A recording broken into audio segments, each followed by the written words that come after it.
নমস্কার বন্ধুরা, আমি নূপুর বলছি। লৌকিক নয় অলৌকিক চ্যানেলে আপনাদের স্বাগতম।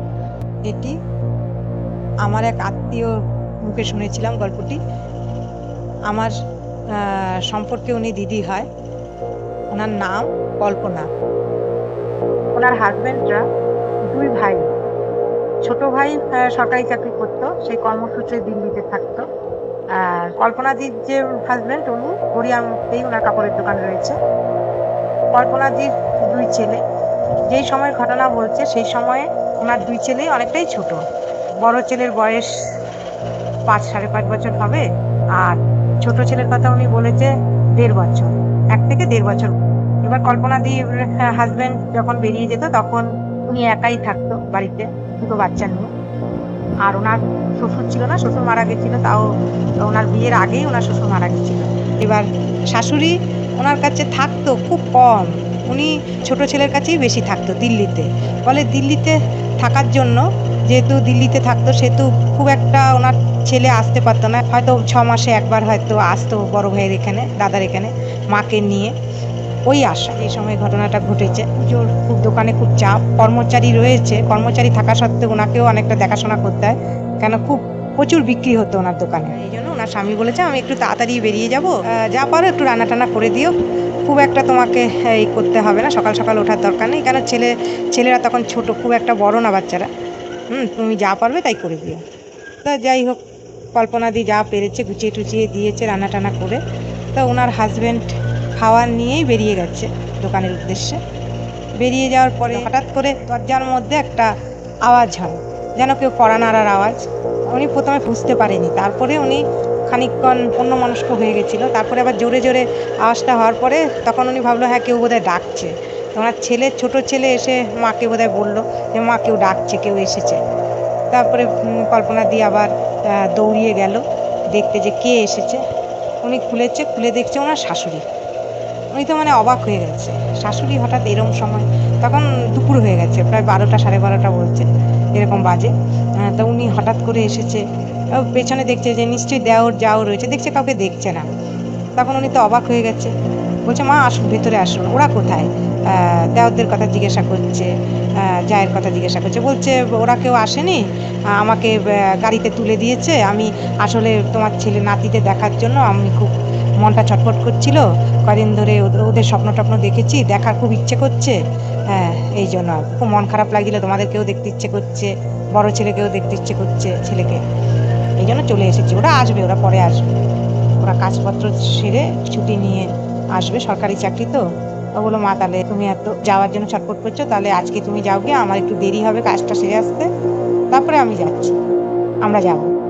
তারপরে যাই হোক, কল্পনাদি বলল যে ঠিক আছে মা আপনি বসুন, আমি আপনার জন্য কিছু খাবার করে নিয়ে আসি, কেন সেইভাবে কোনো আমিষ কিছু ছিল না যদিও সেদিন, কাজেই অন্য কিছু ব্যাপার নেই, আমি নিরামিষভাবেই কিছু করে নিয়ে আসছি, আপনি খাওয়া দাওয়া করুন, এতটা রাস্তায় এসেছেন। বললো ঠিক আছে তুমি কিছু নিয়ে আসো খাওয়ার, আমি বাবুর কাছে বসছি। মানে ছোট ছেলেটি ঘুমাচ্ছিল তখন দোলনার মধ্যে। ও যখন খাবার টাবার বেড়ে নিয়ে এসেছে, দেখছে শাশুড়ি বসে রয়েছে, বলছে মা খেয়ে নিন। তারপরে যথারীতি ওনাকে খাবার টাবার দিয়েছে, উনি খেয়েছে। ও থালা টালাগুলো পরিষ্কার করবে বলে নিয়ে গেছে কল্পনা দি। এর মধ্যেই দেখছে একটা যেন কেউ কাঁদছে, দেখছে বড় ছেলেটি কান্নাকাটি করছে, ঠাকুমা কোথায় বেরিয়ে চলে গেছে। তো প্রথমে কল্পনা দি ভেবেছে যে কোথাও গেছে, হয়তো পাড়ার কারোর সাথে দেখা করতে গেছে। তারপরে তো বেশ খানিকক্ষণ হয়ে গেছে, আসে আর না, অনেকক্ষণ হয়ে গেছে, আর কোনো খবর নেই। ও তো মানে কি করবে দিশাহারা হয়ে গেছে, এদিকে স্বামীকে খবর পাঠানো দরকার।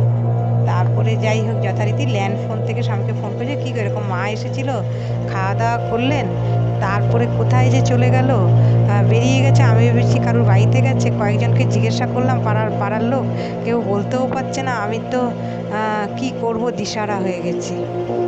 তা যাই হোক, ওই সময় বলার পরে উনিও দোকান থেকে ফিরে আসেন। তখন তো প্রায় সন্ধ্যার পর হয়ে গেছে, রাত হয়ে গেছে, একটু তাড়াতাড়ি চলে এসেছে। ও কর্মচারীদের উপরে রেখে কেন বলছে আজকের দিনটা তোরা চালিয়ে নে, আমার মা এসেছে, মা কোথায় বেরিয়েছে এখন অবধি খুঁজে পাচ্ছে না, একটা অসুবিধা হয়ে যাবে। তারপরে আসার পরে বলছে যে কি হলো সত্যি তো, ছোট ভাইকে তো ফোন করা দরকার, এরকম ব্যাপার হলো, এরকম হয়েছে, কি ব্যাপার কিছুই বুঝতে পারছে না। ফোন করেছে ছোট ভাইকে, প্রথমে ফোন লাগছিল না, তারপরে যাই হোক ছোট ভাই ফোন ধরেছে, বলছে এই ব্যাপার, মা এসেছিলেন আজকে, তোর বৌদি খেতে টেতে দিয়েছে, খেয়েছে, তারপরে কোথায় বেরিয়েছে আর পাচ্ছে না। তখন এদিক দিয়ে ছোট ভাই বলছে যে কি বলছো দাদা, মা তো আহ, আজকে যেই সময়ের কথা বলছো সে সময় তো মা মারা গেছে। মা কোথার থেকে যাবে, এই তো আমরা কাজকর্ম সব মিটিয়ে এখন বাড়ি ফিরছি, কি বলছো। তখন তো ওরাও অবাক হয়ে যাচ্ছে, কল্পনা দিয়েও অবাক, যে কি বলবে কি করবে, দিশাহারা হয়ে যাচ্ছে। বলছে এই তো আমরা তোমাদের এখানে যাব, সব এদিকে ছুটি ছাটা করে নিয়ে সব ট্রেনের টিকিটটা কাটতে হবে, একটু টাইম লাগছে, পেলেই আমরা তোমাদের এখানেই যাব, কয়দিন একসাথে গিয়ে সব কাজকর্ম মেটাবো, তারপরে আবার দিল্লিতে চলে আসবো।